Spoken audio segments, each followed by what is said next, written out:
of the main themes that brings us together tonight as members and friends of the C.G. Jung Institute of Chicago is our conviction that the psychoanalytic theories of Carl Jung are one of the major resources which are available to us today as we struggle together to create a viable post-patriarchal planetary culture.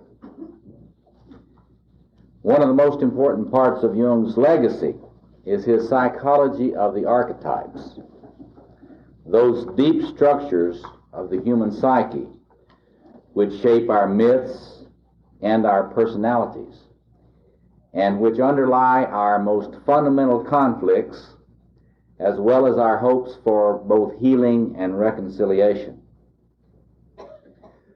Some recent theorists have downplayed and even trivialized the concept of archetype and the role it plays in the psyche. Our lecturer tonight is a person who not only has not trivialized the concept of archetype, she has understood it in an extremely deep sense and has made it available to us in ways which we can truly understand, ways which are extremely practical, not only for the Jungian analyst, but for the Jungian layperson who's trying to get a sense about the ways in which these patterns influence us and the roles that they play in our lives. Jean Shinoda Bolen, M.D., is a psychiatrist and Jungian analyst in private practice in San Francisco. She is clinical professor of psychiatry at the University of California Medical Center and a faculty member at the San Francisco Jung Institute.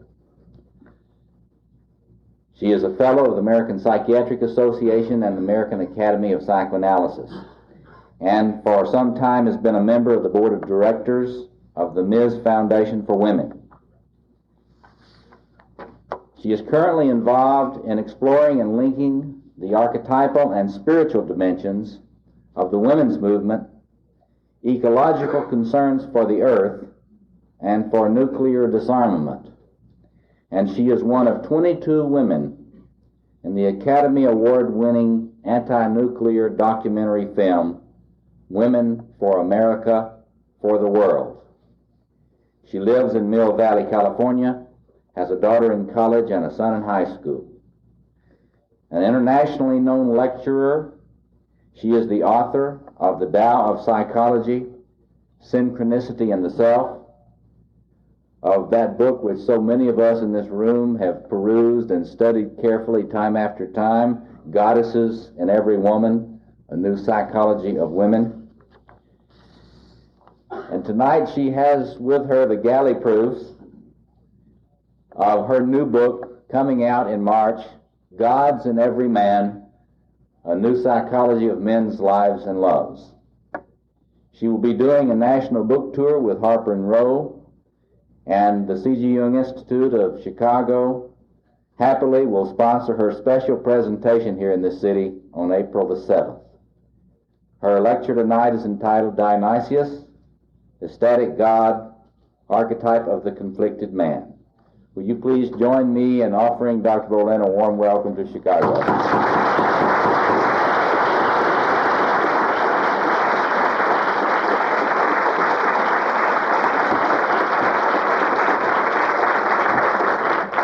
Thank you very much. I always feel warmly welcomed in Chicago to this group, actually.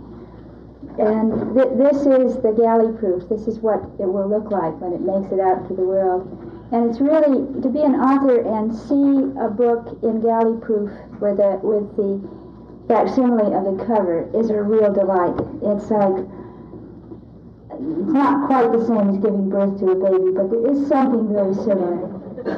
And there's also something very similar about having a child who then goes out in the world and has his or her own life and makes friends and influences people and does something separate from the parent, even though the parent was the one who brought that child into the world. And that has always been a very delightful part of being an author, is that I will get back from people that they met my book, especially the one on synchronicity, at very important times. It sort of dropped into their lap or on their head or something.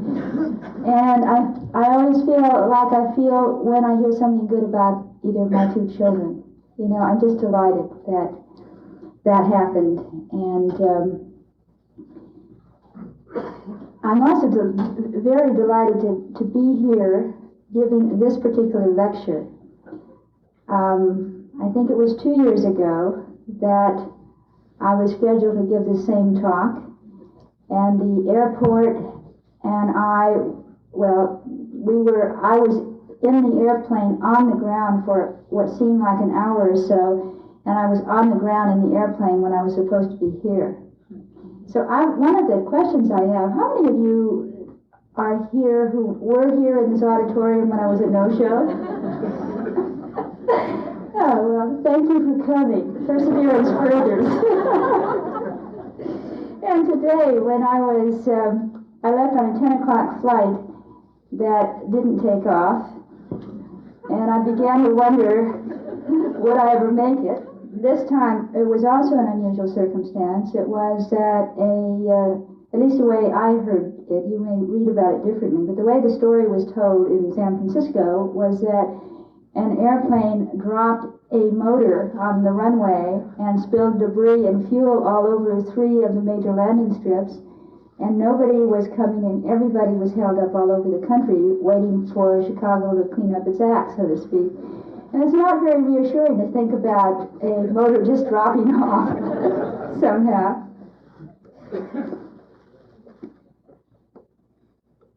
I write in a way that depends on where the energy and inspiration is, really. So that both the Taoist psychology and Goddesses in Every Woman had the last chapter written first. This Gods in Every Man, I at one point began it before the tradition was broken. I actually worked on the last chapter at the last this time. But Dionysus, or Dionysus, I never know how I will pronounce it, so I may pronounce it one way or the other during this lecture, is a major god in all of our psyches. And I really have ended up strongly feeling that had I known what I know now, I would have written a much fatter book called Gods and Goddesses in Every Person. Because the archetypes are present in us all, and very often for example, the archetypes, the male archetypes, most men will find that they represent the strongest archetypal patterns in them. But you probably also recognized a goddess as being some inner kin as well. And I think women will definitely find that a kind of missing piece explains them in one of the gods. So for me, it's very much Hermes. I love to go to the airport and take off and bring the word and go from the depths of the unconscious or the underworld and bring it up into light, which is very Hermes. I always thought of it, for a long time I thought of it as my sort of Artemis element, which is very strong. But Artemis likes to be on the go, but she's really not a wordsmith. She really doesn't bring the message anywhere. Well, Hermes does. And so I ended up feeling very much that at least one of the archetypes was one that I'm very much living out now, one of the male archetypes. Actually, in writing Gods in Every Man, as with Goddesses in Every Woman, there was a sense of finding what it felt like in me, as well as recognizing it deeply in the male adolescents that I've worked with, and in women telling me about the men in their lives. Because one of the things about a woman commenting upon what is present in a man's psyche is to do what women have often done throughout the ages for men they were close to, that we observe the men in our lives, and we often reflect back to them something of what we observe. And in that process, do see, because we attend more often, not always, but often women have been the reflection, have reflected, interpreted, and helped men to understand themselves. And so in that I am functioning in a kind of traditional role.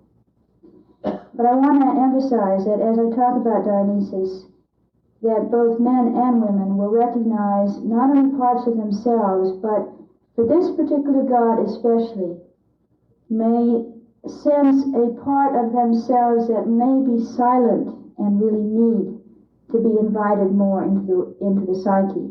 Certainly, Dionysus is probably the most rejected archetype in this culture, and therefore is repressed in individuals in this culture. And as I talk about this particular archetype, perhaps you will see something of how it might be to bring more of this energy back. I describe Dionysus as the god of wine and ecstasy, and I think that's a very important quality. Dionysus, who is called Bacchus and was seen in a much more limited way by the Romans, had an ecstatic quality, brings a sense of ecstasy to experience. He was, as a god and an archetype, and as he is embodied by men, was the mystic, the lover, and the wanderer. And because of the innate quality of the archetype, as well as the problem with living out this archetype in a repressive patriarchal culture, there is a going with the territory, a real potential for conflict. That is, the man or the woman in whom this archetype lives presents conflicts within, usually, and if it were to be lived out, often runs into conflict outside. I want to do what I have always found to be the way that I get a deeper understanding of what an archetype is. A book is by nature a kind of linear form, at least it's read linearly and has headings and things like that. And I'm freer when I talk to do what is the much more natural way of explaining things, which is a much more spiral way for me. Because when I read a myth, there is a sense for me very often about how the myth really explains something that's in a human being. And I said at the beginning of Goddesses in Every Woman, something about how the experience of knowing what an archetype, a particular archetype is, recognizing it in oneself or a significant other, creates that sense of aha, I really understand something now. In being more with that, since that book, I really get a sense that it can go in either directions, that the aha experience comes when it all falls together. For the person who has had a sense or a feeling or an intuition or just a kind of Gnostic experience of an archetype without words, the explanation of the archetype put in words brings in the aha. Now I have the words that explains what I know. But it goes the other way also, that we can be intellectual, left-brain people and have a sense of what the archetype is in words. And then perhaps at some point in life, the experience comes and there is an aha. And with Dionysus, this is often the case. Because either it is not known articulately and the words explain it, or for those of us who have been encouraged to develop our intellect and to be logical and rational, it's only when this other energy enters us and we have a personal sense of aha. This is what Dionysus is. The story of Dionysus is one of as as from the time of his conception through all his life, his mythology is fraught with danger and with madness. The story begins with Dionysus being the son of Zeus and a mortal woman. He is the last and youngest of the Olympians, and he is the only Olympian with a mortal mother. And his mortal mother's name was Semele. And one interesting thing, if you know Greek mythology, is that you know that Zeus fathered most of the Olympians and a great many of the heroes in mythology. And over again, you have the sense that he came and he overpowered or he seduced. And his amorous adventures really seem like conquests or efforts to propagate himself and move on. He really didn't have much of a sense of his being in a relationship, except in this relationship that produced Dionysus, there was some real sense of a love relationship in that he came to her not just that one time that created the baby, which is very much almost all of the rest of his mythology, but he came to her and he came back to her. And his wife Hera found out about this relationship. And in an effort to destroy the woman, she came in the person of Beroe, the aged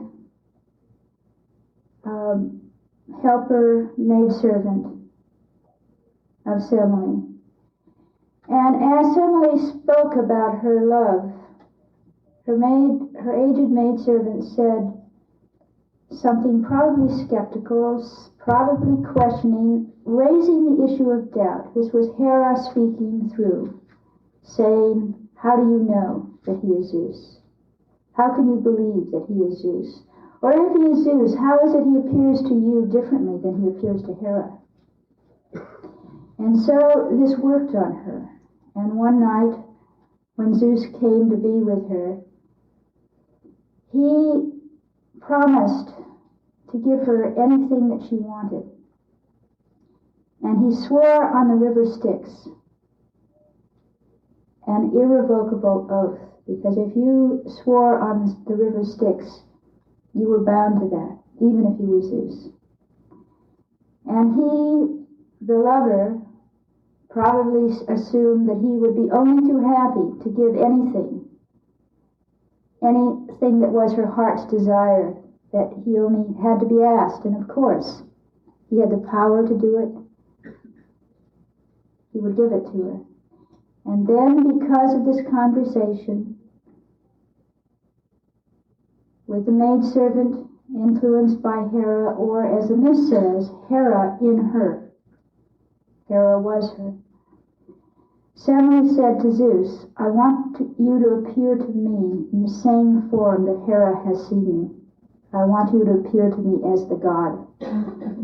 And we can imagine that Zeus was stricken because no mortal could live in his divine presence. But he was bound by this oath, and so he transformed and became the god of lightning. And she immediately died from the intensity of the flame and power of that lightning. And that lightning element in him that killed her made the baby that she was carrying Dionysus an immortal. But Dionysus at that point was still a fetus, too young to come into the world. And now Zeus did something that was amazing for a distant father, which he had been with so many of his other children. He took that fetus out of the body of Semele, and he opened his own thigh, and he put his baby son in his own thigh to incubate him until he got to be old enough to live outside. And so Zeus had the first nurturing father experience at an earth level with this boy. And Dionysus incubated in that leg. And one of the explanations for his name, which there are two, but one of the explanations for the name Dionysus is that it means Zeus's limp. For Zeus must have limped for a while, carrying Dionysus in his thigh. And when it came time for Dionysus to be born from the thigh of his father, Hermes, the messenger god, served as midwife and helped bring him into the world. Now, as fraught as his beginnings were, life didn't get any easier for this little one, because he was then given to foster parentage to the sister and brother-in-law of his mother. And because they knew of Hera's animosity, they disguised the little boy as a girl. They dressed him as a girl, and he was raised as a little girl in the first part of his life.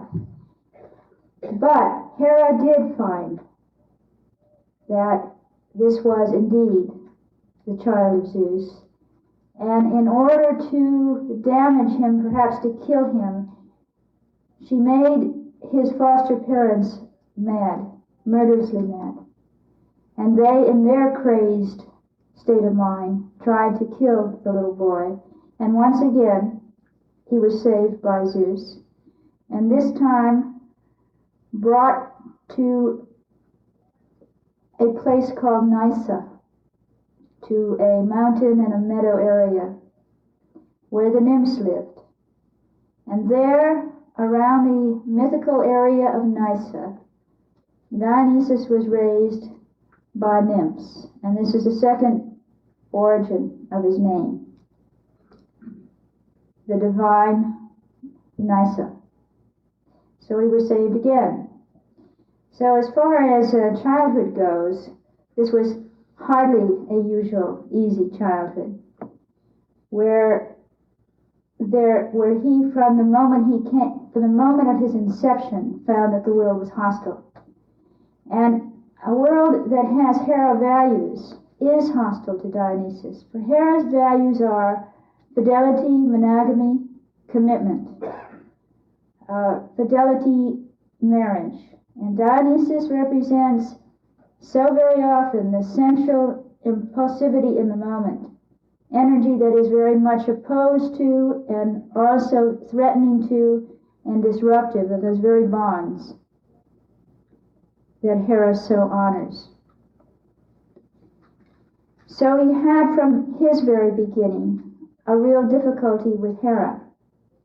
And he had a series of interrupted mother experiences. His own mother, who would have loved him, was killed. His foster parents were driven mad. And then he was raised by nymphs.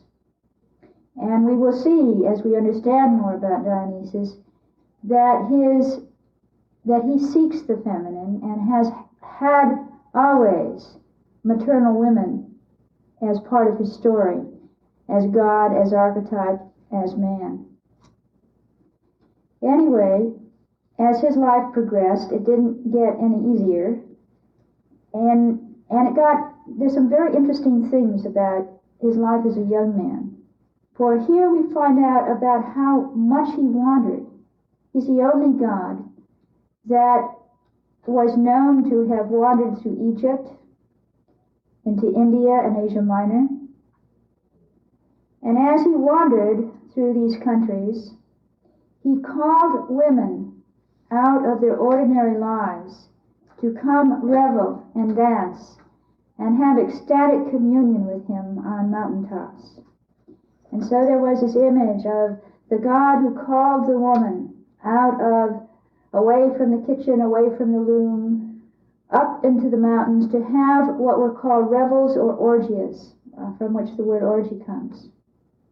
And this is a young god now who is closely associated with Mother Earth now. For this is the god that reveled on mountains, who is known for his affinity for trees and animals, and who touched a sense of divinity in humans, in that he is the only God who appeared really close to humans. Most gods were from afar, and you might have been courted by one you might have been overpowered by one, but you didn't have a sense of the worship of him being something that you took in. But there was something about the worship of Dionysus that was, in Greek mythology, the first sense of communion with a god, in which you took in a part of God essence, and you experienced the god, and you went into an altered state of consciousness, into an ecstatic state, but one in which you became a maenad, or a monad. And in that state, there were all kinds of both awesome experiences and terrible experiences. There are several stories about women who, in the height of ecstasy, did not recognize their own children, and thinking that they were the animals to be sacrificed, tore them apart. There was a king, Lycurgus, who, in opposing Dionysus, became mad himself. And thinking that his son was a vine that should be chopped down, he murdered his son. And so there is in this story a lot of terror and madness and murder. The god himself, in his travels through Asia Minor and India, became mad himself, and came back to Greece, where once again a mothering figure came. And this time the mothering figures were either of two of the older earth goddesses, either Rhea or Cybele, who really are names of great goddesses prior to the Olympians, purified him for the madness and the murder that he had experienced. And not only purified him, but initiated him into their rites. So he became a god, a divine god in his own right, but yet one who was initiated into the religion, into the ritual of the great goddess. So we have over and over again the sense of here's a god who has a very close connection with all forms of the feminine, that he was raised as a girl, and so and consequently at one time was called the womanly one. He had foster women in his life. He called to women to come revel with him, and he was very much close to the great goddess or to Mother Nature. He was associated with moisture, with greenness, with sensual experience, as is the archetype. And then the story goes on. There's one incident in which he was seen by pirates, and they describe him in this myth as he appears in many of his representations as a young man, a young handsome man, in this case with flowing long hair, wearing a purple robe and looking very princely. And these pirates saw the young god and assumed that he must be a prince that they could hold for ransom. And so they kidnapped him. And when he was aboard their ship, tied to the mast and other wood on that ship turned into tree branches, and green leaves grew from them, and a leopard came alive on the deck. And there was very much an awareness that this was no ordinary mortal that they had mistakenly kidnapped.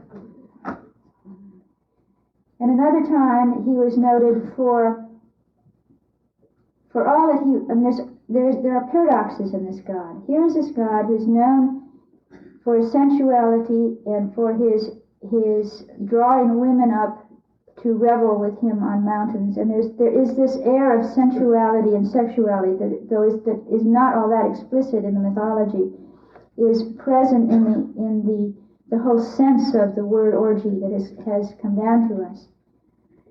And yet, he turns out to be, of the major gods in Greek mythology, the only faithful one when he finally marries. And who he marries is not a nymph or a goddess that is, like the prize to be won, or the maiden to be abducted. Instead, Dionysus comes onto the island of Naxos and finds a grieving Ariadne there. Ariadne, who had been abandoned by Theseus, then became the bride of Dionysus, who married her and was known to have been faithful to her, and not only that, to have gone to Olympus and had her honored and made an immortal. So that his father Zeus, who had tried to and successfully saved his life as an infant, protected him later, also turns out to be a father who approves his choice and validates it and honors it. Ariadne was the daughter of the king of Crete, who fell in love with a prince of Athens, who came to Crete as one of the 7 youths, 7 young men and 7 young women, who were tribute to Crete, and they would dance with and be sacrificed to the bull, and then would be given to the bull in the center of the labyrinth, the Minotaur. And it was Ariadne who fell in love with the prince and gave him the means to go into the labyrinth, kill the Minotaur, and find his way out and become the hero he became. He could have only done it with Ariadne. And yet once Ariadne had done this, had chosen him over her father and her culture, and thrown her entire life and lot with Theseus, he sails home, and halfway to Athens, he stops at Naxos and abandons her there. So here we have an Ariadne who is an abandoned woman, who is sexually experienced, who is in so many ways not the ideal that a patriarchal culture would see as a prize for a god. But this particular god loved her, made her his wife, and honored her by bringing her to Olympus. And so this is another aspect of Dionysus. And then there finally is yet another story of his connection to the mother. Semele was in the underworld, for she had died and had gone to where all Greek souls went when they died, which was to the underworld, to the realm of Hades. And as an adult man, the god Dionysus went to the underworld. And there are many different paths to the underworld, like Psyche went down through the vent of Dis, and it was sort of a dry way in, and she had to pass her test to get through and say no and do that.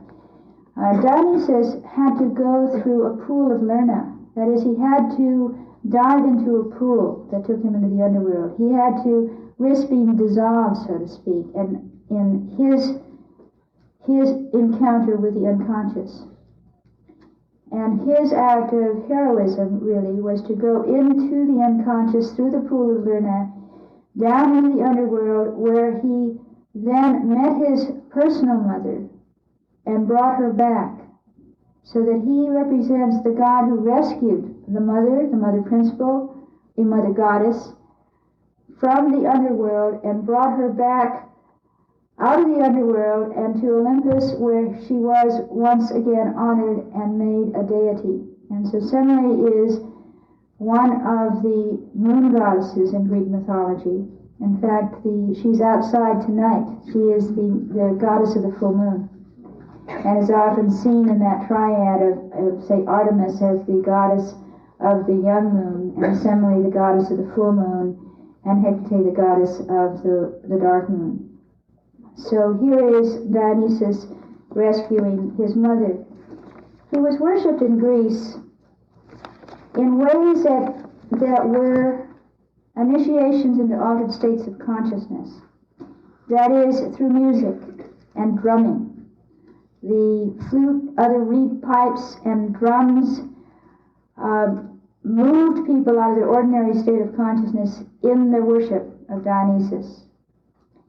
There's also the high probability that people took some kind of mood-altering, hallucinogenic kinds of drugs, perhaps. Certainly he was noted as the god of wine, wine that transported people into his realm.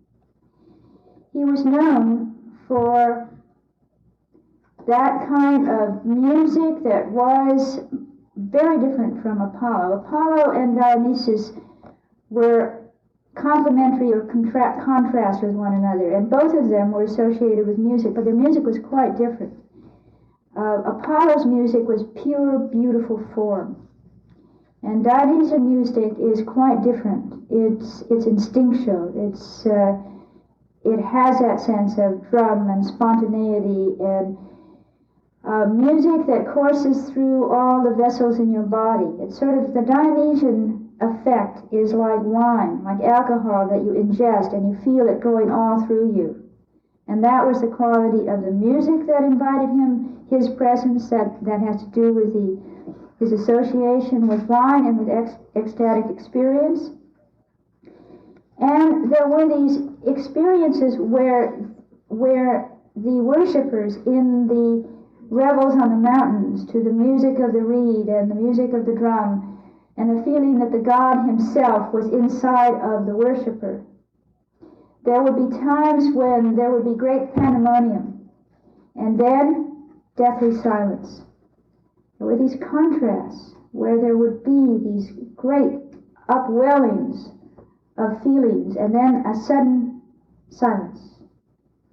And there was a sense in some of his worship, especially in the spring, where there would be a large mask of the god. And it was felt that he was actually present in the mask, so that the worshiper who approached the mask and experienced a sense of the god looking through that mask at him or at her. And this was when, in the Festival of the Flowers in the spring, when the first wine that had been made was now drunk. The early, I guess we call it May wine. The first wine was the offering of Dionysus in that festival. There are other times when he was worshipped, interestingly, in the same place that Apollo was the major god. That is, Apollo's realm, Apollo's place of worship, was in the pure air in that wonderful spot called Delphi. And there at Delphi, where the Delphic oracle was, people would come from all over Greece. The lawmakers would come and would get from the god Apollo his precepts, his law, and would inquire of the oracle messages, and then Apollo's priests would interpret what the messages were. But Apollo left Delphi in the winter. For the 3 winter months, Apollo left Delphi to the priests of Dionysus. And there was at Delphi a place in which Dionysus was supposed to have been buried. There was also, every winter, an experience of the return of Dionysus. And he was worshipped with the finding, the discovery of the infant Dionysus. And as the Greeks had as represented also, especially by Zeus, obviously had a much more open feeling for Dionysus than the Judeo-Christian Muslim patriarchal tradition that followed after. Because this is the one god that in the patriarchy of Greece was much more welcome and integrated than in any patriarchy since then. For example, in those 3 months, there was a very careful kind of institutionalization of Dionysus. That is, I think they co-opted the worship, actually, what happened. Instead of having the sense of Dionysian revel, where one's wives and daughters were carried away to orgy on the mountains, in Delphi, every other year there was a worship in which each city in Greece sent 2 women representatives to enact the ritual of the finding of the baby Dionysus. So that one sense of his worship is that he was worshipped as a divine child, which also says something about how he is as an archetype also. For he was worshipped every year when he was found again, so to speak, as the divine child. And if you have a sense of that archetype in yourself, there is that sense of specialness, that sense of being a divine child in some way. And what happens very often in midlife, when in the throes of a difficult time, there is a struggle in the psyche to either bury and go under, so to speak, to go along and identify with the persona and identify with the role, or allow something new in the psyche to be born. And when something new comes into being, very often it appears in the psyche through the dream of the divine child. That is the special kid. You have a dream in which there's this wonderful baby. It talks. Maybe it has a name. Maybe it says something to you. Maybe it was just born, but it doesn't look like a newborn. It looks like a kid who's about 18 months old or something. It's not at all unusual to have a very special child born in dreams when some new experience of the archetypal meaning of the self is coming into your psyche. When there is a feeling of new growth, when there's a sense of excitement, that's when a divine child, an archetypally divine child, comes in as a representative of this new self. And this is the archetype that Dionysus was also very much identified with, because he was viewed as the divine child in his worship. And the divine child that makes it through.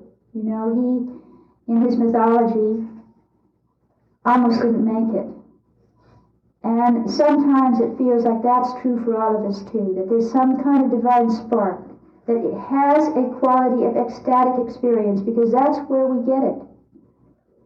We live our ordinary life, and then we go into an experience where some would say the veils are thinner, or there's a moment of numinosity, and suddenly a spark of divinity is felt as an inner experience. You feel stirrings of the divine child, a quickening of divinity in yourself. And this is one of the archetypal meanings of Dionysus. And then there is a Dionysus that we saw wandering from Egypt to India, calling women out, running into difficulty with the fathers and the husbands, drinking too much wine, having hallucinations, going crazy. And what you have is a particular variation of another archetype. That is the archetype of the puer eternus, or the eternal youth.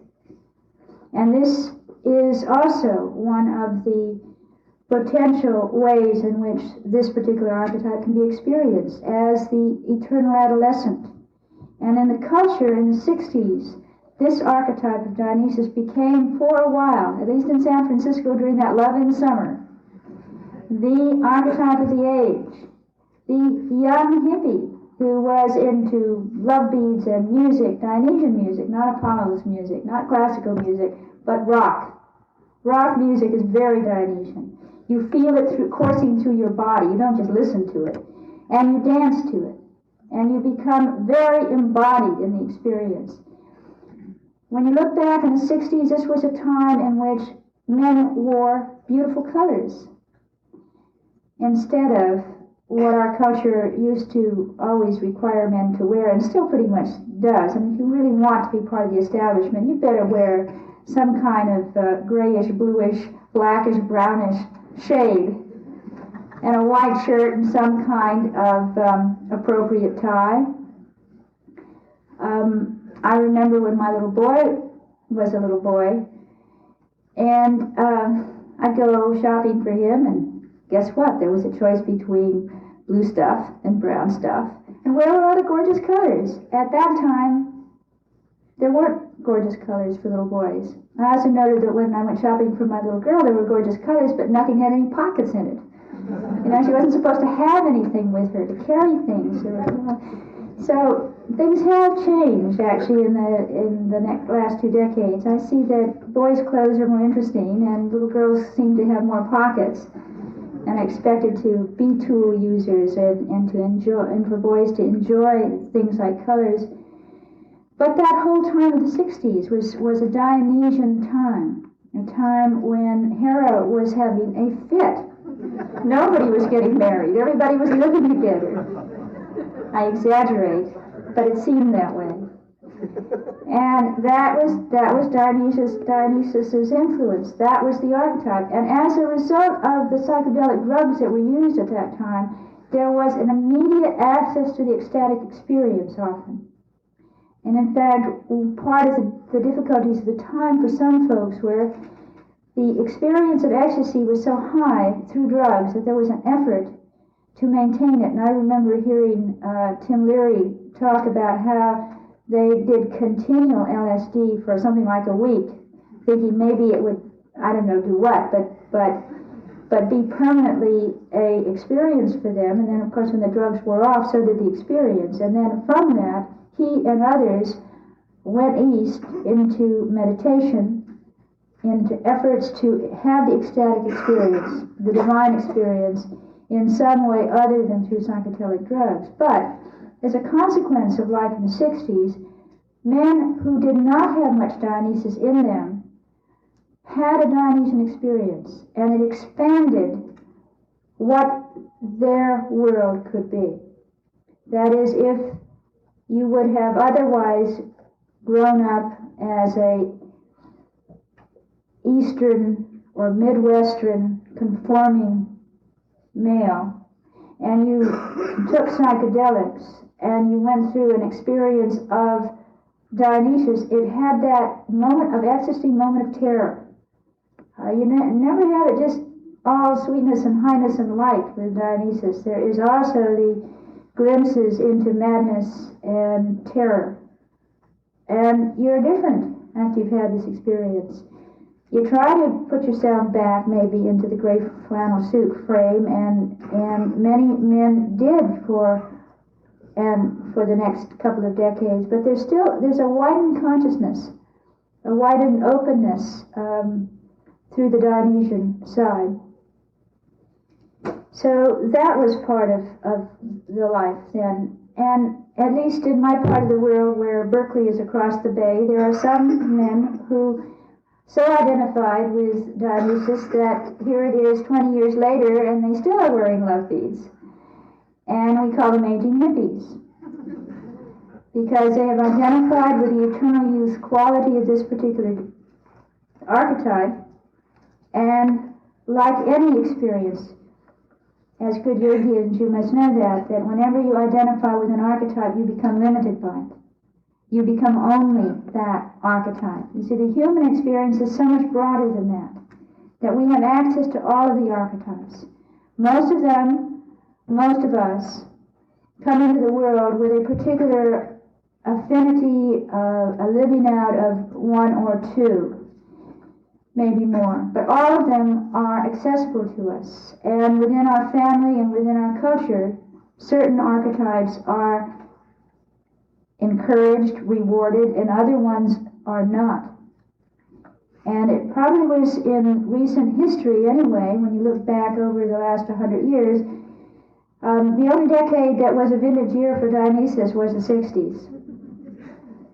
And yet it has made a difference in many ways, because when his values affected mainstream men and women, since then, even though that whole psychedelic time has gone quiet, what comes out of it are a sense of this whole Eastern meditation spirituality, this whole sense of connection with earth, the whole invitation to the goddess and to the feminine aspect of divinity.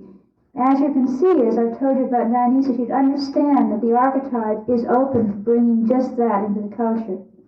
And men who've had a Dionysian aspect themselves don't have that me, Tarzan, you Jane mentality.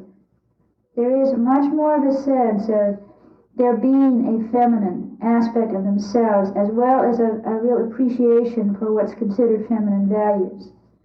I might add that when you see that they're Dionysian values, they don't sound all that feminine, and one of the things that I take issue with sometimes is that our values have been so genderized even within the Jungian side. So it's a delight to emphasize how Athena and her wonderful ways of thinking well is represented by a female divinity when it's considered a masculine talent to think. As well as to look at this whole sense of affiliation with with nature and with the sensual realm, and see that it is represented by a male figure. That these are human qualities, and the more we realize that they are human qualities and present in both men and women, the more sense of affiliation and affinity and acceptance, really, for one another and each other can come about. Now, as archetype, when you think about Dionysus as the womanly one, when you think about him as having with his worship the sound of drums, drumming, and you take one step away from that and you begin to say there's something very familiar that is familiar to the Native American, because this is a shamanistic experience. That very often the shaman or the shaman had the experience of going through a period in which he joined the women.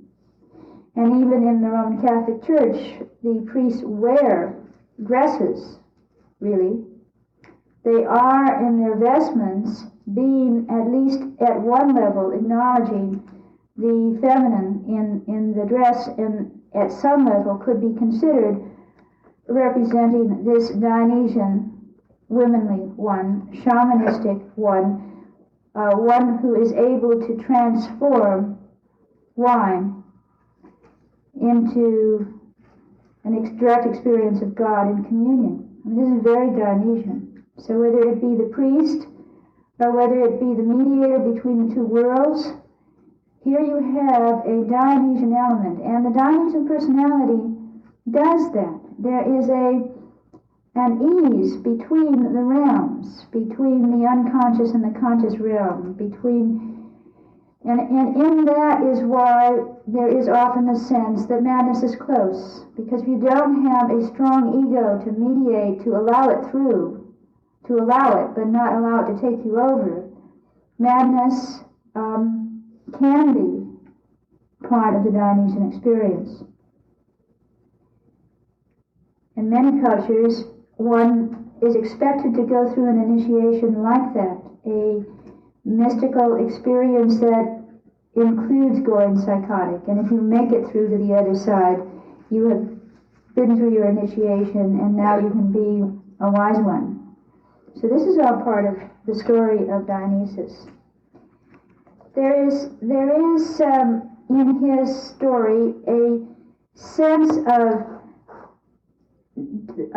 borderline or dualistic qualities, that he can be on one hand in the pandemonium, on the other hand in the silence, that he can be the one who is taken by the great goddess into a purification. The other hand, he can be in the midst of murder and madness. So there are these wide swings of what this god represents in his mythology.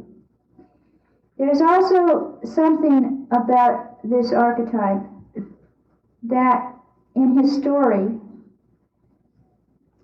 follows real life, in that in his story he was really the persecuted wanderer. He went through Egypt and India and Asia Minor and back to Greece. And really he wasn't welcomed where he went because he brought disorder. He caused the women to act up. He was considered a bad influence. He was run out of town, in fact, in his mythology. And what you have is a persecuted wanderer and one who is associated with wine. A social phenomenon that we also do see. That is, we do see the wino. We see the bum, the man who doesn't settle down, who wanders from city to city, who exists in a half fog of altered consciousness, and who's not welcomed in this culture anywhere. And so one can identify with this aspect of this particular god. He was a god that in his worship was identified in some ways with many stories that had to do with dismemberment. That is, his animals were sacrificed, made sacred, and then ingested, torn to bits. The communion of Dionysus was often described as taking a sacred animal, and then in the throes of the ecstatic orgy, that animal was literally torn to bits, and the revelers ate it. So it was this is the body. This is my body. There is that element that's part of the Dionysian revel. And there is something about the dismemberment experience that men and women who have had the Dionysian in them have felt. Like I know a number of people in my analysis who had dreams, for example, of dismemberment or of taking a knife and cutting off parts of themselves. And it is in part that sense of being caught in the opposites with Dionysus and being pulled apart by them. It's also a commentary on what people who are like Dionysus are expected to do in a culture that says, if thy right hand offends thee, cut it off. That there is really, from the time anyone has a Dionysian ecstatic experience, a very strong pressure in this culture to repress it, to cut yourself off from this experience, that it's bad, that it's sinful. And so there is so very often this struggle. And it's a struggle, the concern, for example, with sensuality, which is a natural Dionysian quality. I mean, if you have a Dionysian kid in your family, he doesn't want to hang out on the ballpark, in the ballpark, or see what's going on in the auto shop, or sit in front of the computer. He's much more interested in materials, in the sensuality of color. He likes the smell of good food. He'd much rather hang out with the women in the kitchen, where things smell nicer, are more interesting, are more beautiful. It's a natural kind of Dionysian kid, just to enjoy this sort of thing. But the culture says you're being a sissy, you're not being a man, that you must deny this aspect of yourself to be acceptable. And so there's an effort in this culture to dismember the Dionysian from yourself. And all too often, men succeed all too well. and become disembodied. I mean, if you're really Dionysus, you're stuck with it in a sense, or blessed with it. You can't just cut it off. It's too much in every cell in your body. But if Dionysus is a potential strong archetype, and you have other ones around that you can really identify with, then you can spend a lot of energy repressing the Dionysian or cutting yourself off from it, and you may succeed. But even if you succeed, it often stays as an obsession, so that you have, for example, this combination of sensuality and ecstasy in this particular archetype that's very conflicted. Suppose, for example, you have the ecstatic experience of not the goddess in this culture, but of Mary in this culture. And with that sense of numinosity, you become a priest. But you also are a very embodied priest. And so you hold to the sacred calling you have, but you are just tortured by the sensuality that your body wants you to live out too. So they're the opposites in a culture that says they must be opposite. And our culture says that they don't go together, that embodied experience and sensuality and sexuality do not go together with divinity, do not go together with things sacred. And so naturally, the man or woman who is in that position is in conflict. Because very often what the individual may personally know is that in an embodied communion experience with another person, in a Dionysian moment, there may be in fact one of the most sacred personal experiences, only the culture doesn't define it as such. And in fact, the individual who has the experience may find himself or herself having to behave in a kind of crazy way. That is, deny one's own authentic experience, put a label on it that denies the truth. And that is really part of what happens to Dionysus in this culture. No wonder then that if Dionysus is around in a very strong way, you have a picture of a conflicted person, conflicted within himself or herself, conflicted with what he's supposed to do, because this particular god or this particular archetype is a here and now in the moment. I mean, if you're going to be embodied, if you can truly be totally communing with nature or with music or with lovemaking or with dance or whatever it is, you are having no trouble doing what Ram Dass says, be here now. And consequently, the fact that you're supposed to study for something or work on a resume or do some other thing like that is out of sight, out of mind. And this contributes to then a sense of failure in the culture, because unless you happen to end up being a major rock star, it's very difficult to be a worldly success and be Dionysus in this culture.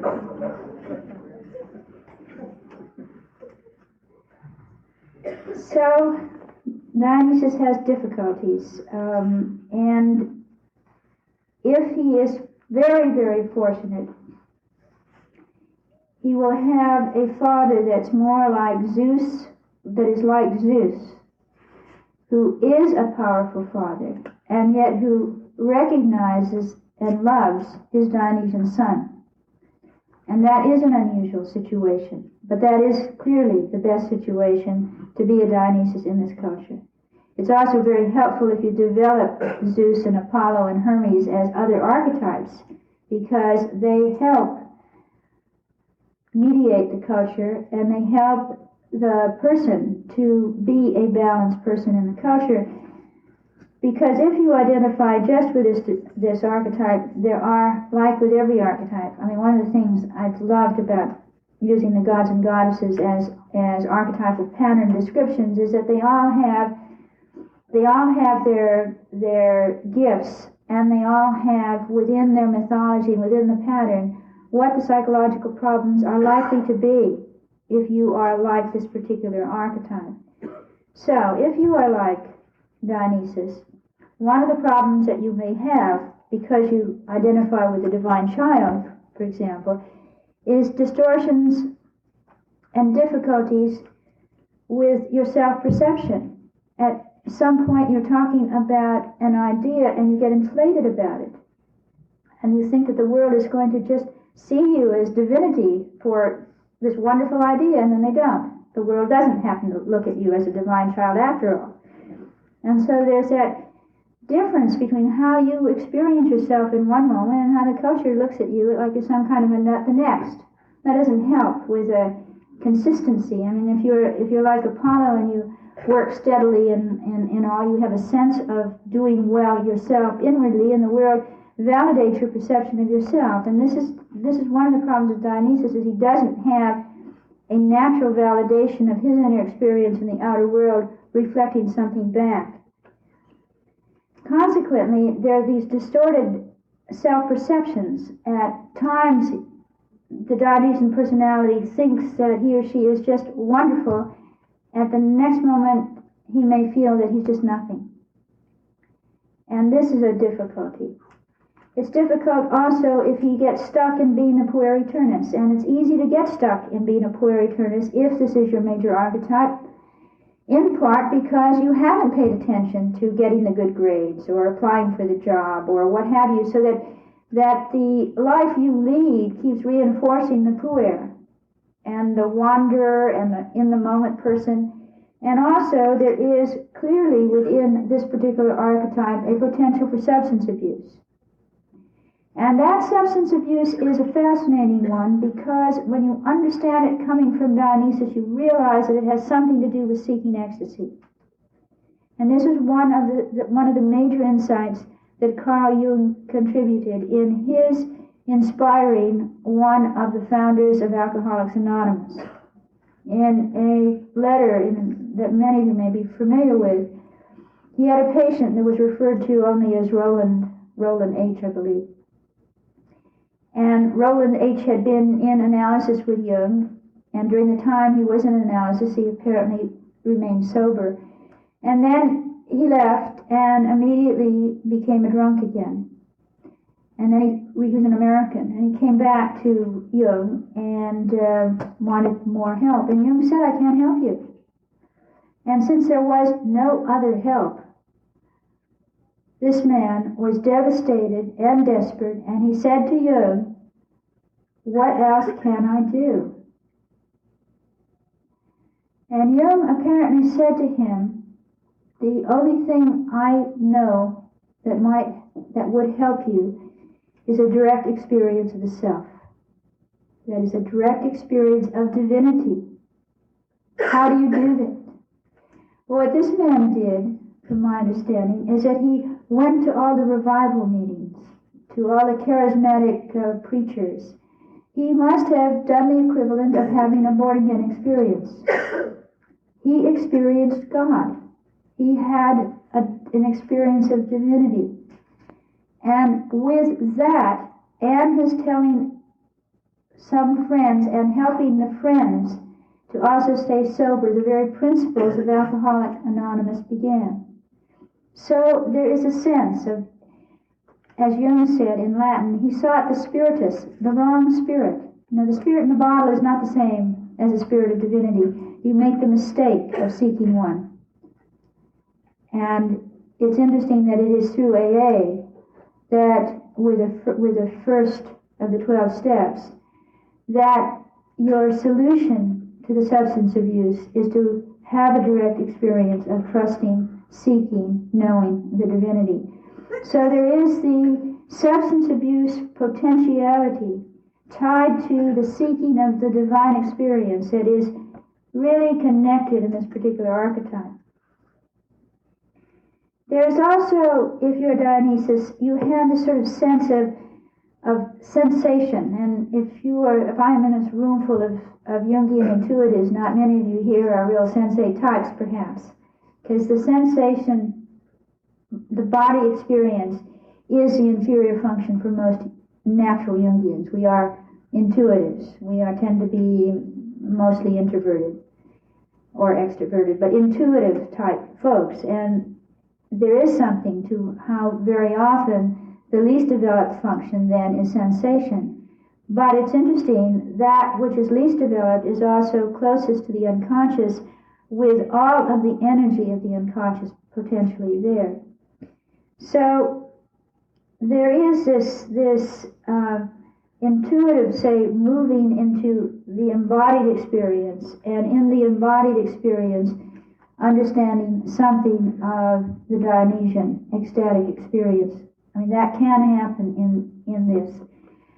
But a natural sensate, who is Dionysus, is in his or her body, has a sense of picking up everything through the body. It's a sense organ. It's a perceptive organ. And consequently, if your consciousness is there rather than in your head, you notice anything that's off, that's different. And one of the problems then is that you can get focused on something in your body because you pick up some minor ailment that your intuitive, especially the mentally intuitive folks, wouldn't even know was present. And you might blow it up into a major psychosomatic preoccupation. So that's part of the downside for being Dionysus. And perhaps, most of all, there is a problem of a borderline experience, because what I've been talking about all along is the liminality of the Dionysian world, and the borderline between ordinary reality and archetypal experience, numinous experience, or psychotic experience can be quite there, as is the difference between being a divine child one moment and worthless the next. And so whether the Dionysian person experiences himself that way, in one moment he is close to God, and the next moment he's next to nothing, his in the moment response to other people can be the same way. So that one moment, if you are in relationship with a Dionysian character, you feel like you are the most precious divinity yourself, and the next moment you are treated as if you are nobody and nothing. So there is a sort of borderline treatment that reflects the borderline inner experience, that is a susceptibility. If Dionysus is the major archetype that possesses or takes over the person.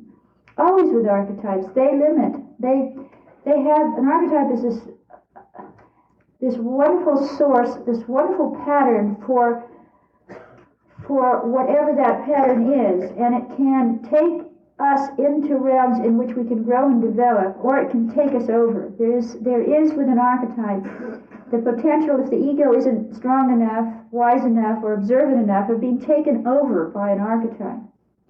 And then if you're taken over and run by an archetype, you become nothing but that. And when it's Dionysus, with the fluctuations, with the ecstasy one moment and despair the next, it's a really tough one. And if it's lived out in its most negative realm, you have somebody like Charles Manson, who is mystic and murderer and ecstatic leader. And if you are not, but you know Dionysus, then you have the kind of ego that says, in effect, I may feel like murdering you, but I won't. I may feel like leaving my job right this minute and going to India, but I'll think about it a little longer. It's that mediating experience that a good, healthy ego is really invaluable to have if you also have this heavyweight archetype pushing, possessing, coloring experience. You see, experience gets colored in so many ways if you're susceptible to Dionysus. At one level, your experience can be psychedelic. Everything can be enhanced. The lovemaking is wonderful, the food is delicious, the colors are fantastic, the music is terrific. And the next moment, it can be everything is terrible, terrifying, frightening, awful. The range of perceptions just grows. And as I talk about Dionysus, maybe many of you who have been in the midlife doldrums or the gray blondness of, especially I think for men in midlife, there is a sense of sort of going into a wasteland experience of workaholism or watching TV too much or something in which one grays out. So to use a sort of the colorful metaphor, obviously the antidote to being grayed out is to have a considerable amount of some Dionysian energy somewhere. But how to let some in without getting your life disrupted? How to get some in as a means to grow. Whenever there is a Dionysian element, it involves a certain call.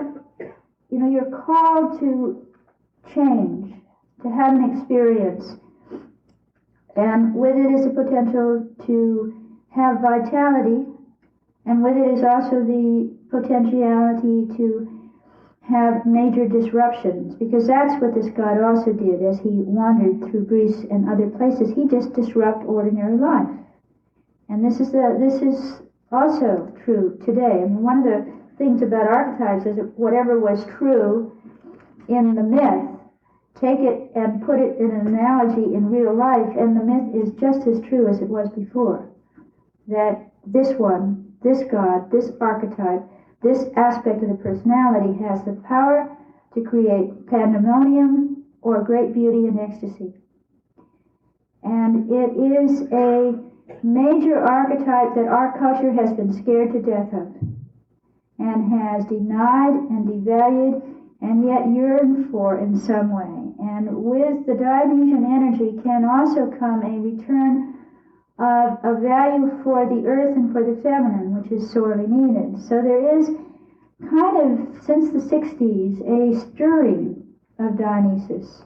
Since the 60s, not only with the hippie movement, but with all of the meditative and shamanistic and altered kinds of consciousness that is coming in. I think that within one of the interesting things when I came from the airport to here, there wasn't time. I had to do a quick change, and I did in the Jungian Institute building, where there's this big ceremonial drum.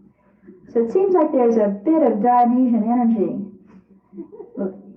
creeping into the Jungian community here.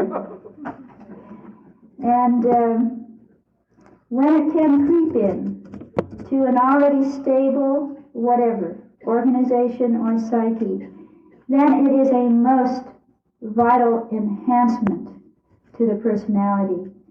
But we never have choice. It comes when it comes. The archetypes may be there from the time you were 2, or you may find it starts to first enter into your psyche when you're 52. I mean, it's like, when does it come? Whenever it comes, it will either be welcomed or it will be dismembered and cut off, because this is the nature of this particular archetype.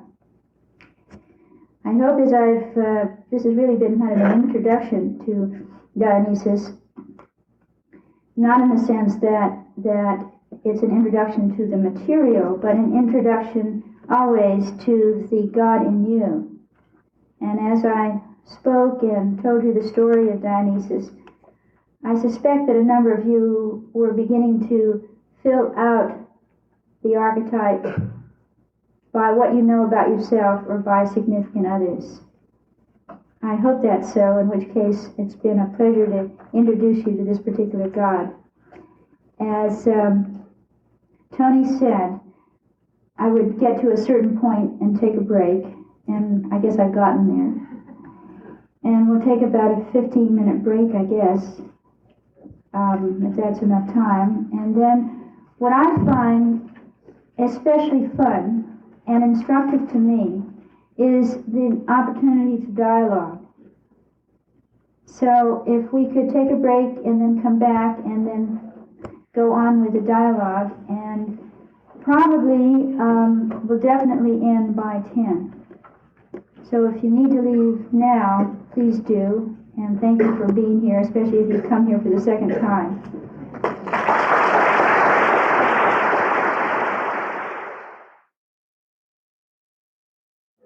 I had a number of very interesting comments and questions during the break, and to almost all of the questions I suggested that they be asked here because they were such good questions. So maybe that, what I'm supposed to do is repeat the question. So who would like to ask one or comment or something? Way back there. How do you say process when Dionysus is taking over? Oh, whenever any archetype takes over, the more the ego observes that it's happening, the better off the person is. You see, when an archetype just takes you over, at first you're just unconscious of it. It just happens. And then as you get wiser and more observant, you notice that sometimes you really get carried away by a certain part of yourself. And if you allow, like Dionysus, to just carry you away, the archetype is only too happy to do that. And meanwhile, it may make a mess of your life. So it's the more tools you have, which is consciousness raising, the better. I mean, one of the reasons for appreciating the understanding of the archetypes is the same reason for appreciating the understanding of stereotypes. It's consciousness raising. And when the observing ego is conscious of what's going on, it has more power to decide yes or no. The bad thing is if you just dismiss, it's not good to either be taken over by an archetype unconsciously or just to sort of fall in and repress an archetype because people don't like you when you are being that archetype and you're only 2 or 10 or something. Rather, it's to realize that the energy is there, and then you decide, are you going to live it out, and how much are you going to live it out? Or, there's some people with whom you would not show your Dionysian side, and there are other people that you would. And if you can't tell the difference, you're in trouble. Yes. Did you say earlier that Dionysus was an archetype of the self? As the question is, did I say that Dionysus was an archetype of the self? I said when we have dreams and experience the divine child aspect, it is an emerging experience of the self, and that the ecstatic experience of Dionysus introduces us to that realm of the spirit that is greater than the ego. And so there's a becoming in touch with the sense of divinity, the existence of divinity within. And that is the beginning, being in touch with the self.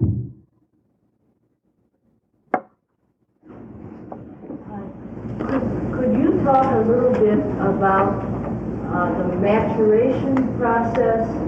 You talked about the divine child and the poor eternus, and then when you told the story, you talked about Dionysius maturing, and so there must be an individual equivalency. Could you talk about that's a that? very good question. I was asked about the maturing of this archetype that I talked about the eternal child, the divine child, and then the eternal adolescent.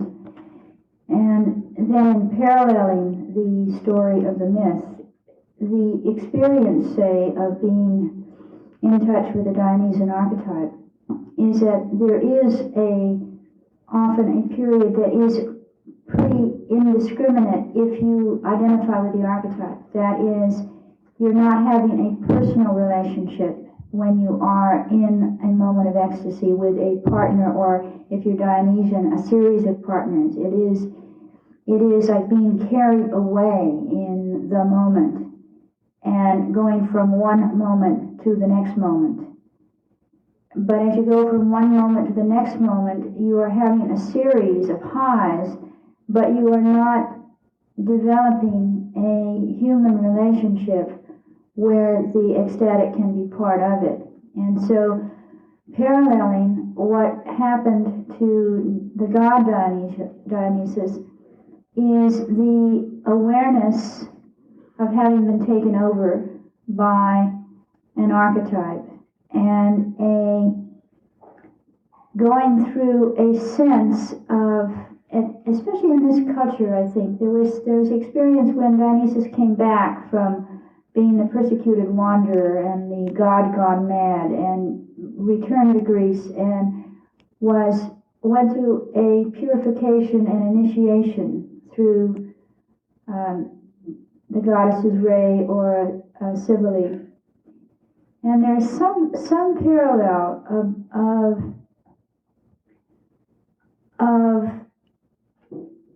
becoming reflective of the experience, but not denigrating or condemning yourself for it, but knowing that you don't want to just continue identifying with the moment, but that the human element is the evolving one. And that's when the equivalent experience is to become conscious of a connection with faithfulness, with empathy, with compassion, that would be Dionysus encountering Ariadne. That whether Ariadne abandoned on Naxos is a real woman or is an aspect of oneself that one should have compassion for. Because one of the things that Dionysus will bring you to often is a sense of being abandoned, left. And then what? Do you go into despair and depression? Do you have compassion? Do you make a connection? Do you claim a kind of human level of yourself? And the problem with Dionysus is you can get so inflated in either your highs or your lows. You know, you identify with Savior, with persecuted one, and you're living out dramas all the time. And how to bring it into a sort of an earth quality in yourself where you still know the God, but you can make a commitment. And this is what Dionysus did. He became the only faithful Olympian deity. Could you say something about the relationship between Hermes and Dionysus?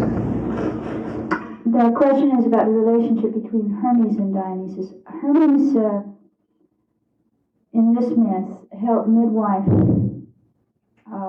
Dionysus, bring him into the world, and then help rescue him when he was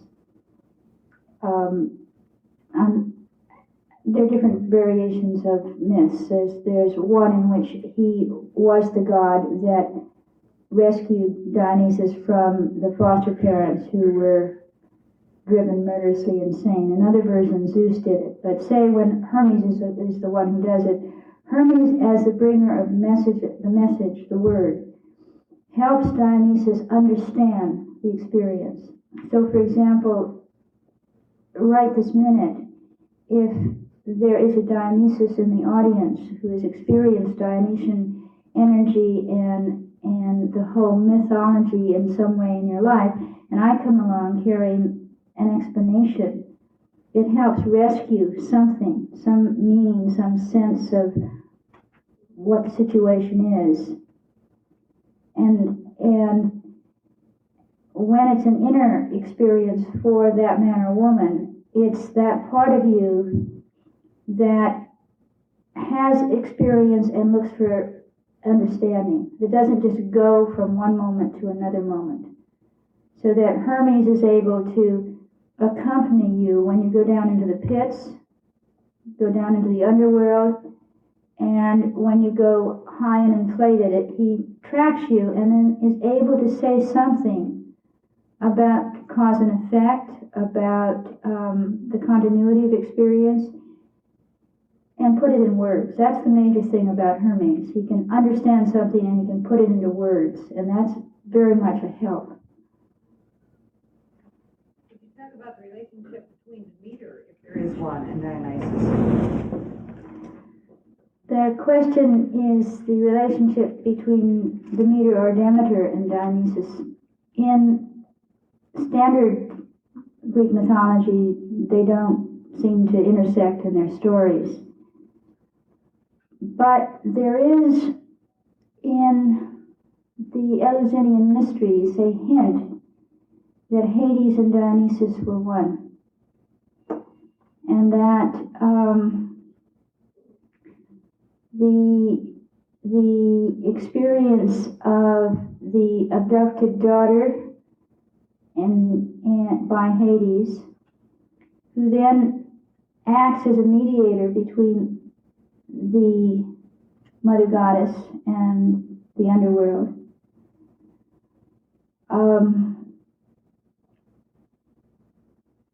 is brought together in the Eleusinian mysteries, possibly. There's also the possibility that there's the question about the masculine element in the Eleusinian mysteries, and what is it? And is there possibly a Dionysian element in that he and Persephone represent the deity that goes underground and comes up again? Because and then there's a sense about Demeter as just one of the names of the generic Great Mother. Now, if you do that, if you just say Demeter is one of the many names of the generic Great Mother, and Re and Cybele are other names, then there is a relationship between this god, who is connected with the Mother, and Demeter. But in just pure story, they never intersect. But in all of our psyches, it doesn't matter whether there's a Greek myth in which they intersected. In a particular human being's psyche, that you could have Demeter as a major part of you, and you could have Dionysus as another major part of you, and there is an intersection in the psyche of a person that didn't happen in the myth.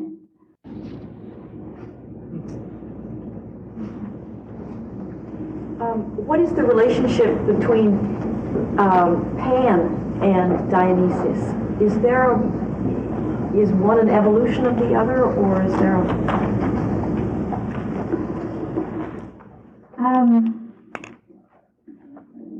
there isn't much. Again, it's I think you might be thinking about the word pandemonium and panic. Exactly. And Manic and maniac.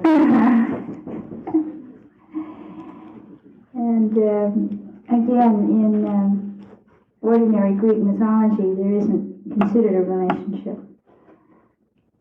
But in that Dionysus was worshipped with reed pipe out on mountainsides where Pan happened to hang out, there's some similarity in music and nature, in the sort of pan-sexuality of both. Okay? I guess what I was wondering about was, it seems to me that Pan seems to predate Dionysius, and wondering what was the purpose of bringing Dionysius in, giving him a birth, giving him a death, which you didn't talk about, and which I think would be interesting too, as to why we have God who dies. What element he has that Pan doesn't have. And one of the questions implicit in your question is, the question is, why did Dionysus supplant come in after Pan? What purpose did it serve? And that question, what purpose does it serve, hangs me up a bit, because they're like dreams, these myths, and they express something. They may not have a cause and effect purpose, the way purpose is usually used as a word. Pan was just seen as a rather simple nature deity, and Dionysus is such a complex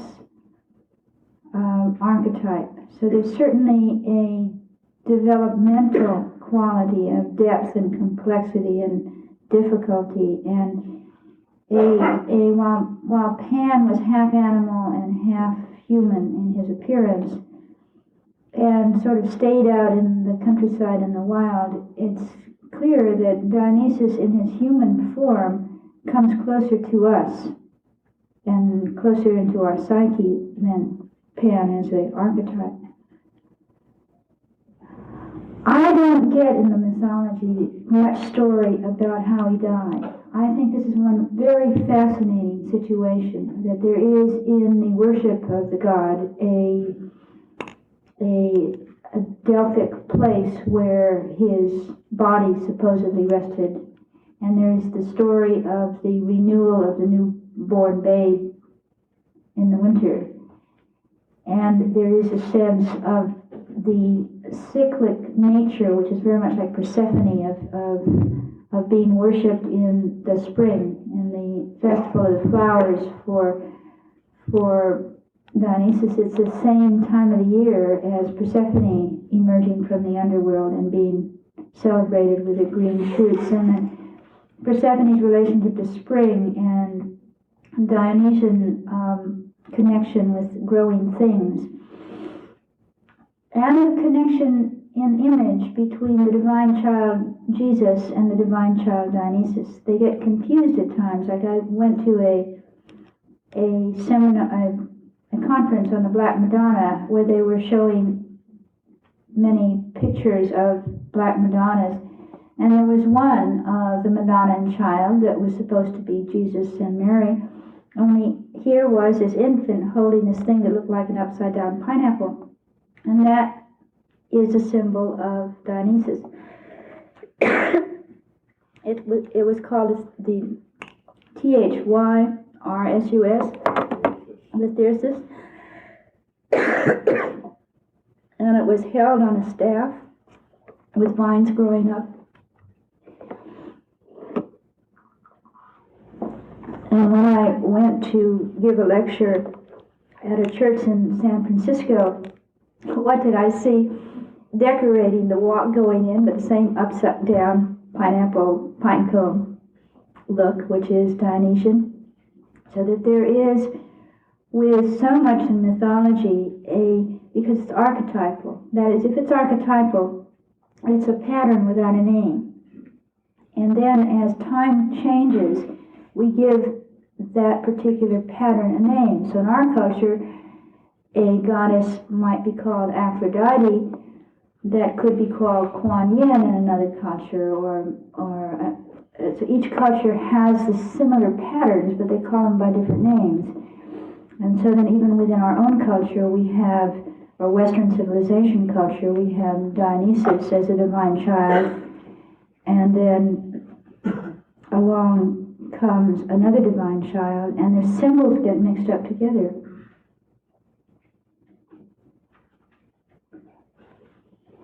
Nora Hall has written about women's Dionysian initiation and alludes to the fact that it's usually older women. Speak to that. The comment was that Nora Hall has written about Dionysian initiations, women's initiations, and his comment is that it's mostly older women. Possibly an older woman type of initiation. Is there anyone out in the audience that could comment on that? Because I'm not familiar with it. Comment on Dionysian women's initiation? Yes. Well, if I can make any comment, the link between Dionysus and what they would call the Wiccan culture, which also talks about the dying god, Jesus, Dionysus pattern. There's a couple of books. One is called Shiva in Dionysus, and I forgot the name of the author. His name is Otto something. I know you can order it from the Young Bookstore, because I lent that book to someone who never returned it as well as Ecstasy by Robert Johnson. But basically, the fact of the what they would call the Wiccan coven, which worships the goddess. There are many groups that would be called neo-pagan that are emerging nowadays. That's true. That's an initiation that is very much Dionysian, and as well as some New Age Christian churches, which recognizes the fact that the patterns are indeed one and the same, different names. Dying God. There is one book by. That's not the specific question. It's very helpful to broaden it, what you are doing, which is to bring in the Wiccan tradition, bring in all the traditions of the dying god. The specific question which I had thrown out was this one about Dionysian initiations of women, especially older women, and do I have some comments on it? And it may be that, I haven't heard of it, but if I were to comment on the emerging of the archetype in older women, I could attest to that just as Persephone seems to often emerge as a major archetypal force, that is the maiden, the compliant one, the child of nature, often makes another appearance in a woman's life after midlife, when a playfulness and an openness and a trustingness and an innocence can emerge again as a part of her psyche, so can Dionysian elements come in, especially for a woman who has been quite a responsible, hardworking mother, professional, what have you. The undeveloped side for her is her close to Mother Nature. It's not just the innocent, compliant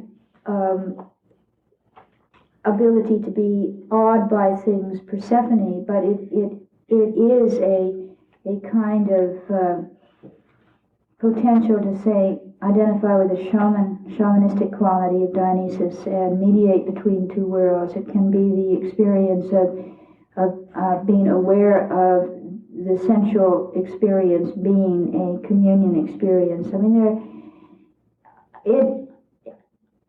I just say it could be an experience for older women. It could be experience for younger women or men, older or younger. I mean, it's so individual. The goddesses as archetypes, the ones that we have not known well in our more conscious lived out life, will come and invite themselves to be part of our psyches when we pause and have time for them to come in. And maybe that's where Nora Hall is it may be what Nora Hall is referring to. I will look it up. And in my own life, I'm seeing that in terms of, I kind of followed the male model and was very ambitious and those kinds of things. And after midlife, this sense of making very personal relationships and this awareness of compassion and some of these things at a very deep level based upon my own history that I could not have had at all when I was in my 20s, is leading me in very different ways than I went. In fact, it's calling me to the mountaintop off all of that shoulds and shouldn'ts and, things kinds of, and it's a real problem. Because how do you make money on a mountaintop when you've got to pay the bills? Maybe you move to the mountain where the bills are less. I mean, really the question is about individuation in terms of wholeness, that whenever there is something in us that strives for that, and if we've lived out a too one-sided life where we've lived out archetypes and they no longer have a real growing edge, we find ourselves drawn to people and experience that invite out those unlived out parts of ourselves, and they always cause trouble to somebody when that's so, because people expect us to stay just the way we always have been. And they begin to feel betrayed when you start to become very different. And sometimes you have a choice of just staying who you have been, like everybody expects you to be, or growing. And you certainly have problems either way. If you stay stagnate, obviously I'm putting my value judgment in here, but I do see that individuation and growth is really what the psyche wants to do. And that we have to have an ego that can be aware of what wants to act through us, and we have to make our own carefully made authentic choices about what we personally will do, and what one of you might do that would be just right might be just wrong for another person. So this is really about individuation. And if you heard about Dionysus today and no, you don't know this God very well. It may be that this has been a sort of a moment of meeting him cognitively and being interested. And as soon as you become interested in any archetype, it's like the synchronicity of life often invites that archetype to be a bigger part of your experience. So that could happen, in which case there is a real need to see the whole picture and live, because you will live a more difficult, interesting, and more vital life if you invite Dionysus in.